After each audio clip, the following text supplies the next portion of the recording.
Hello everyone, welcome back to my channel. আমি অর্পিতা। কেমন আছো তোমরা সবাই?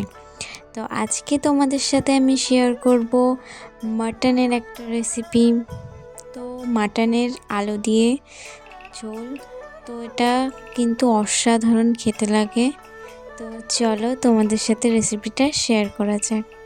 প্রথমে আমি এখানে পেঁয়াজ, আদা, রসুন, লঙ্কা কেটে নিয়েছি, আলু কেটে নিয়েছি। তারপরে মাংসটা ধুয়ে বেছে লবণ এবং হলুদ মাখিয়ে নিচ্ছি।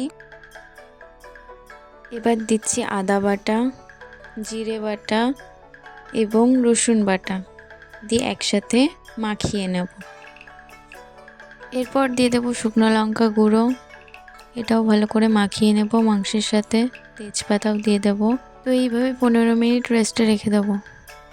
তারপর কড়াইতে তেল দিয়ে আলুগুলো ভেজে নেব। সামান্য লবণ আর হলুদ দিয়ে আলুগুলোকে একটু লাল লাল করে ভেজে নিতে হবে। তারপর ওই তেলের মধ্যে আরও খানিকটা তেল দিয়ে দিতে হবে।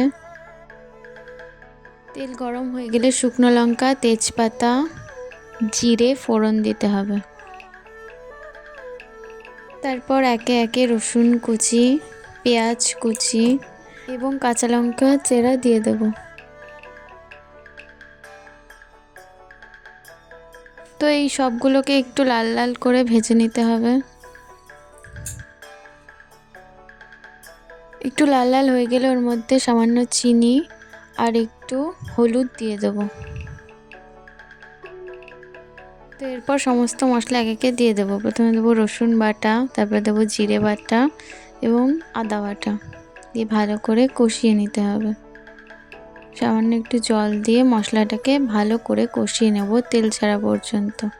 এরপর দেব 1 চামচ শুকনো লঙ্কার গুঁড়ো।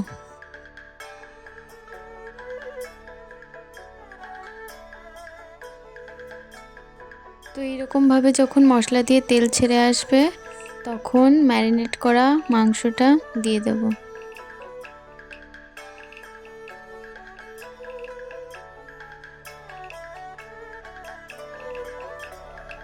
এরপর ওর মধ্যে দেব ভেজে রাখা আলু। এবার এটাকে ভালো করে কষিয়ে নিতে হবে। অনেকটা সময় নিয়ে মাটনটাকে ভালো করে কষাতে হবে।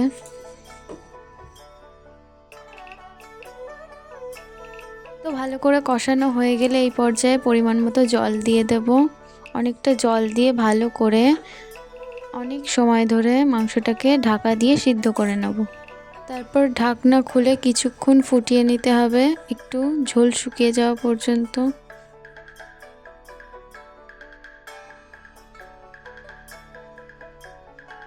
ঝোলটা যখন ঘন হতে শুরু করবে সবশেষে গরম মশলা দিয়ে নামিয়ে দেব। তারপর তৈরি হয়ে যাবে আমাদের সুস্বাদু মাটনের রেসিপি।